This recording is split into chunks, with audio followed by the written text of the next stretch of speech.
Alors là, dans le cadre de l'art en partage avec Cirque Atomique, qu'est-ce que vous avez proposé comme projet? On est parti sur le thème du défilé de mode, donc avec des vêtements extraordinaires conçus avec des matériaux de récupération. Des ampoules électriques, des ardoises de trélazé, des cuillères, des fourchettes. Pour moi, il n'était pas imaginable qu'on fasse un spectacle mal fait. Il a fallu une certaine ténacité de la part de tout le monde pour aller au bout de ce projet. Et je les en félicite, ils y sont fort bien arrivés. Alors ça s'est passé où, Yolande, et combien de temps ça a duré? Ça s'est passé dans les quartiers nord, on était en gros une quarantaine de personnes et ça a duré 10 mois. On s'aidait, tout le monde participait. Et sur scène alors? Sur scène, c'était l'apothéose, quoi. Voilà, on a donné tout ce qu'on avait envie avec tout ce qu'on avait fait. Et je pense que tous les spectateurs l'ont ressenti, quoi. Ils ont vu tout ça et ils en parlent encore.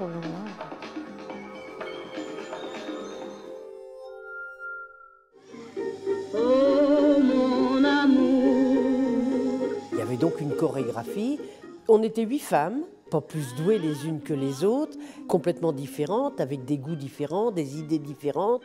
Pour faire un truc en commun, il faut faire des efforts.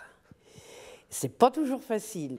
Vous m'auriez parlé de ça il y a 2 ans, j'aurais dit non, je ne vais jamais faire ça, c'est pas possible. Si, comme quoi qu'on se dépasse. On arrive quand même à faire des choses qu'on ne pensait pas pouvoir faire au départ et qu'on est capable de faire. Qu'est-ce que c'est concrètement ce que vous avez proposé avec la compagnie? En fait, au départ, on a eu envie de faire un film comme une succession de cartes postales qui puisse un peu rendre le quartier peut-être l'enjoliver. Et donc, il a fallu entrer en lien avec les gens, rencontrer les associations, faire aussi avec ce que les gens étaient. Il y avait une chorale. On s'est dit, nous, on va, avec cette chorale, faire quelque chose et utiliser en fait, les gens, ce qu'ils ont comme atout, et l'explorer, quoi.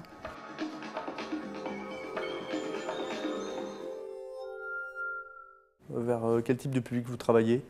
Alors, des publics qui sont souvent en situation d'isolement social ou en précarité et qui ont le désir de rencontrer d'autres personnes. Et à travers la création artistique, du coup, de nourrir leur quotidien, nourrir leur imaginaire. L'un des spectacles que vous avez fait, c'est le Souffle Plus. Oui, c'est ça, le Souffle Plus. Il y a une thématique qui est venue, qui était de dire aujourd'hui, comment on fait pour être vivant? Qu'est-ce qui fait qu'on tient encore debout et qu'on est dans une résistance? C'est ce souffle, en plus, qui permet de tenir debout, malgré des choses parfois pas faciles à vivre au quotidien. Qu'est-ce que vous avez fait, vous, dans ce projet? Des choses que je ne savais pas forcément faire et que je n'avais pas forcément pratiquées. Alors, je peux essayer de faire quelques points de broderie, je peux lire des textes, je peux peindre, je peux faire envoler des ballons. Je pense que l'être humain, où qu'il soit, même s'il est dans une situation difficile, n'est pas forcément quelqu'un à laisser sur la route, parce que il y a aujourd'hui plein d'énergies qui sont latentes et qui devraient être plus mises en éveil et de toute façon qui devraient être prises en compte.